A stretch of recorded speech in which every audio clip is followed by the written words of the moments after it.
25 minutos pasan de las 8 de la mañana y aquí en Radio Nacional tenemos el gusto de saludar a Agustín Rossi, interventor de la Agencia Federal de Inteligencia, ex ministro de Defensa, también ex diputado nacional. Agustín, ¿cómo te va? Sebastián Premisi, Luciana Glesser, Juan Martín Esperia, te saludamos.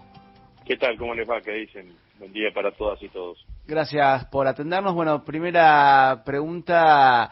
Ayer en el acto en la UOM, Cristina Fernández de Kirchner habló de economía, se plantó también de cara quizás al 2023 y también habló de la situación del intento de magnicidio. Primera pregunta abierta, ¿qué apreciaciones tenés ahora luego de haber escuchado a Cristina? Bueno, me pareció varias cosas, digamos, ¿no? Primero me parece que no hay que soslayar, sino que por el contrario hay que resaltar claramente el hecho de que Cristina vuelve a hablar en público después de un intento de magnicidio, ¿no? Si bien obviamente con reforzadas medidas de seguridad, pero ese es un hecho en sí mismo que yo creo que vale la pena revalorizar desde todo punto de vista, ¿no? Por decirlo de alguna manera, si alguien la quiso amedrentar no lo consiguieron.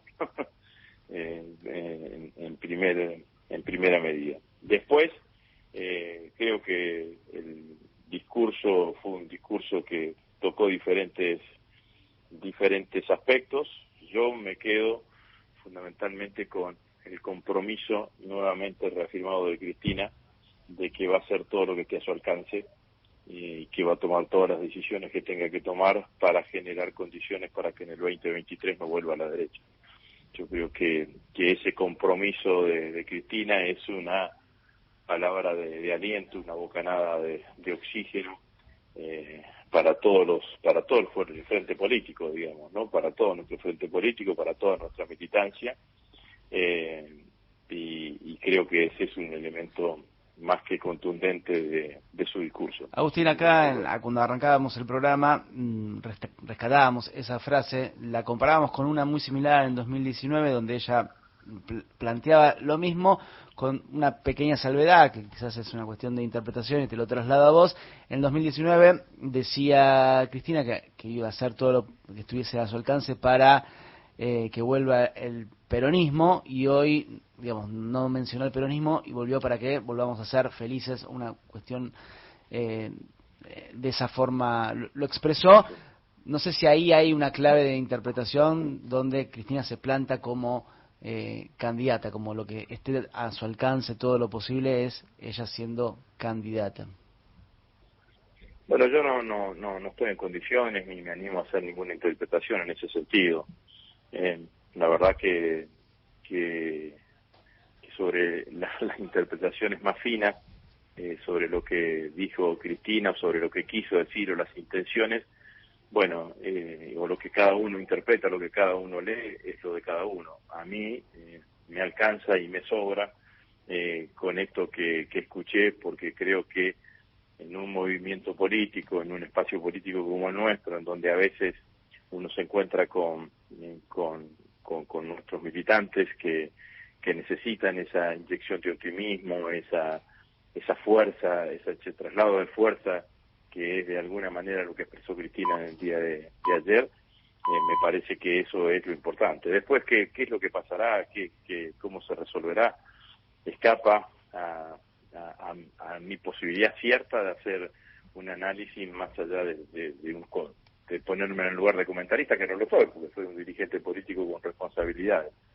Vuelvo a decir, para sintetizar, creo que hay un valor en sí mismo del hecho de que Cristina vuelva a estar en un acto público después del intento de asesinato que sufrió.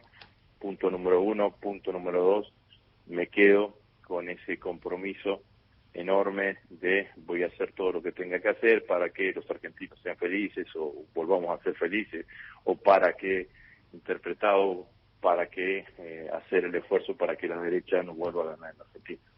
Buen día, Rosy. ¿Qué tal? Luciana Glesser acá. Te saluda. ¿Qué tal? ¿Cómo va, Luciana?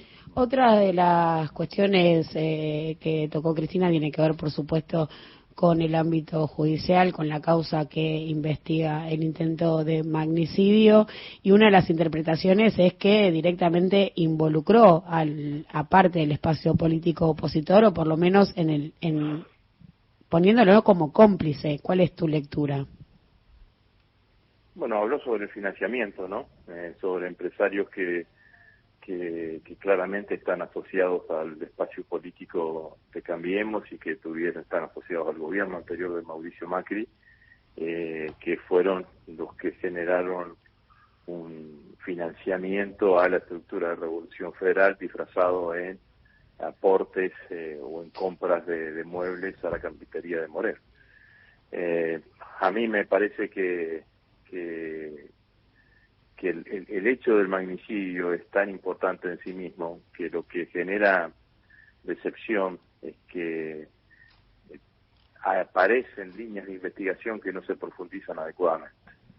Y yo creo que un hecho de estas características merece un compromiso de la justicia en cuanto a que la investigación sea lo más profunda posible, y si después no se concentran la cantidad de pruebas necesarias, entonces, bueno, se puede dejar de lado esa línea de investigación.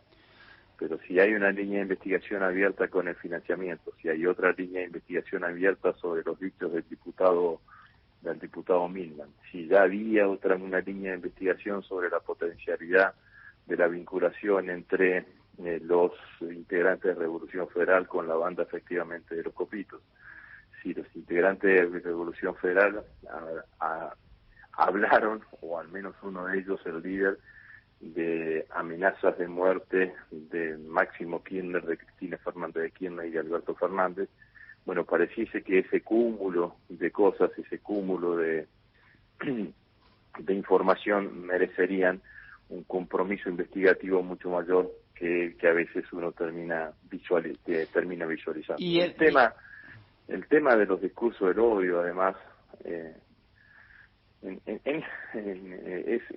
voy a hacer dos referencias a esto porque cuando fue lo del intento de asesinato se nos criticó por hacer referencia a los discursos del odio. El fallo de Martínez de Giorgi, cuando que procesa a los 4 integrantes de Revolución Federal y que no los puede mantener en prisión preventiva porque ya la Cámara, anticipándose, les había devuelto su libertad, anticipándose al fallo de primera instancia del juez. Cámara absolutamente referencia a que los discursos la situación de los discursos del odio mantenida sistemáticamente en el tiempo y con contundencia pueden llegar hasta el extremo de generar las condiciones para racionalizar un homicidio. Esa frase es una frase muy contundente, y a eso yo le sumo, miren, un artículo que salió el domingo pasado en el diario La Nación. Lamentablemente salió en la versión papel, no está en la versión web, en la página web no estuvo nunca, que es un artículo tomado de una nota del New York Times. Ese artículo hace referencia a la agresión que recibió el esposo de Nancy Pelosi, según usted, que es la presidenta de la Cámara de Diputados de Estados Unidos, que alguien intrusó su casa, que como no la encontró a Pelosi, lo que hizo fue intentar agredir con un martillo hago una salvedad porque le doy contexto. Cuando ocurre el avance sobre el Capitolio, a una de las personas que iban a buscar directamente era Pelosi, los trampistas. Efectivamente. Bueno, el artículo del New York Times habla claramente de los grupos violentos extremistas de derecha, habla de los discursos del odio, obviamente hace referencia a la toma del Capitolio cuando fue la derrota de Trump en las elecciones a manos de Biden, y dice, entre otras cosas, que en Estados Unidos la Cámara de Representantes, la Cámara de Diputados se renueva bianualmente en su totalidad, es decir, los diputados tienen 2 años de mandato y tienen que renovar finalizado ese mandato. La Cámara de Representantes aumentó el presupuesto para la custodia personal de los diputados y sobre todo para aquellos que iban por la reelección por este tipo de hechos. Entonces hay una situación que es el crecimiento de estos grupos violentos extremistas de derecha los llaman aceleracionistas, para no denominarlos neonazis, en Europa, en Estados Unidos, y yo creo que esa expresión empieza a tener un tipo de cabida aquí en nuestro país. Por eso fue y merece ser criticado nuevamente, muy mezquino la actitud de Bullrich como presidenta del principal partido de la oposición, de no condenar el intento de asesinato para con Cristina, porque si la dirigencia política deja abiertas fisuras, fisuras que parece que son condescendientes con las acciones de estos grupos, o condescendientes o legitiman en algún lugar las acciones de estos grupos, la verdad es que no se cumple con el objetivo de aislar estos grupos, que claramente su accionar político no es compatible con la democracia. ¿Mezquino o cómplice? Digo, Cómplice, por eso dije exactamente, ¿no? Digo, fijémonos, cuando nosotros comparamos la actitud de Bullrich, es como si Antonio Cafiero en 1987, que era presidente del Partido Justicialista, no hubiese condenado el intento de golpe cara pintada de Aldo Rico en esa Semana Santa de 1987. Bueno, no solo Cafiero condenó, sino que se puso al lado de Raúl Alfonsín, y el efecto fue que los posteriores intentos y levantamientos cara pintada siempre tuvieron mucho menos efectos que lo que se generó en esa Semana Santa, hasta que finalmente quedaron absolutamente diluidos. Rosy, respecto al diagnóstico, ¿no?, sobre el contexto económico que hace Cristina, ¿qué te pasa a vos cuando, bueno, producto de este gobierno peronista se da este nuevo fenómeno también, ¿no?, trabajadores asalariados pobres, la pérdida del poder adquisitivo del salario, la baja de la participación del sector asalariado en el total de la torta? Primero, ¿qué te pasa cuando la escuchás decir esto? Y segundo, ¿crees que puede ganar el Frente de Todos con estas variables? Yo vengo diciendo hace bastante tiempo que la economía argentina presenta el dilema del vaso medio lleno y el vaso medio vacío, ¿no? Claramente en el vaso medio lleno uno puede contabilizar el crecimiento económico y la baja de la desocupación. La baja de la desocupación no es un tema menor. En el último trimestre que se midió, que es el segundo trimestre de este año, por ejemplo en mi ciudad, en Rosario, la desocupación fue del 4,5%. Fue la más baja de los últimos 40 años, y obviamente con ese número de 4,5% uno puede decir que estamos en escenario de ocupación plena, digamos, ¿no?, de plena ocupación. Obviamente que en el vaso medio vacío está lo que decíamos recién, política de precios y política de ingresos, las dos que están ligadas una con la otra, ¿no? Porque una política de precios que no controla la inflación impacta claramente en el poder adquisitivo del salario, y esos son las acciones que debemos tomar, o las decisiones que se deben tomar, y en eso seguramente está trabajando el ministro de Economía para tratar de cumplir con esos objetivos, ¿no?, de mejorar el poder adquisitivo del salario, y junto con la mejora del poder adquisitivo del salario, o también concomitantemente con la mejora del poder adquisitivo del salario, controlar el sistema de precios de la Argentina. Claramente que esas son las cuentas pendientes que tenemos, que eso es donde tenemos que trabajar. Lo reconocen absolutamente todos. Lo dijo Cristina, lo reconoce Sergio Massa, lo reconoce el presidente. ¿Hay margen de tiempo para dar vuelta a esa torta? Sí.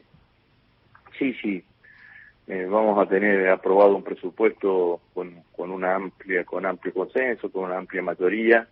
Me parece que los objetivos puestos ahí en el presupuesto son los objetivos que, cumpliéndolos, nos van a poner en situación de empezar a revertir esto que describíamos anteriormente.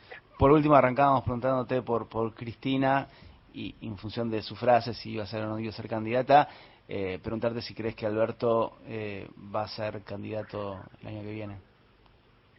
No lo sé, será una decisión de él. A mí me parece bien que lo piense, digamos, ¿no? Cualquier dirigente político que llega a un cargo, sea intendente, sea gobernador, y que tiene la posibilidad de que la Constitución o las leyes le permitan imaginarse un periodo en la reelección, lo piensa. Así que Me parece bien que lo piense y después será la realidad en el momento y la realidad, lo que él piense alrededor de la realidad, cuáles son las decisiones que se van a tomar. Vía paso, digo, para seguir en la polémica. No, yo en eso quiero hacer una diferencia, porque si no parece que si uno está a favor de las PASO, inmediatamente está a favor de la reelección del presidente. Yo no trato de separar una cosa de la otra. Yo defiendo las PASO porque creo que es el mejor sistema electoral para tener un sistema político relativamente estable. Yo voté la ley de las PASO, era presidente del bloque de diputados en el año 2009, y en ese momento esa idea de Néstor y Cristina, ambos pensaban que con PASO lo que se iba a generar es un sistema político más estable. Y hoy, independientemente de lo que tenemos, de las diferencias que existen en el sistema político, tenemos dos coaliciones que concentran el 90% de las expectativas de los argentinos. ¿Eso por qué es? Porque las PASO permiten que los que piensan distinto, que los disidentes, que los que tienen una mirada distinta sobre lo que se decide, puedan expresar esa disidencia hacia el interior de las coaliciones. Sin PASO, esa disidencia no tiene lugar donde expresarse, entonces el que piensa distinto tiene dos opciones: o se calla y acepta lo que decide un grupo, o bien termina conformando otro partido político o yéndose a otro partido político. El resultado de todo eso es mayor fraccionamiento del sistema político. Mayor fraccionamiento del sistema político, mayor debilidad del sistema político. Entonces, mi opinión está dada independientemente de cualquier consideración de la coyuntura. Yo creo que un sistema electoral como el que tenemos en las PASO fortalece un sistema político con grado de estabilidad más fuerte que si no lo tuviésemos. Agustín, muchísimas gracias por este diálogo con Ala Fuentes. Bueno, gracias a Dios. Pasaba Agustín.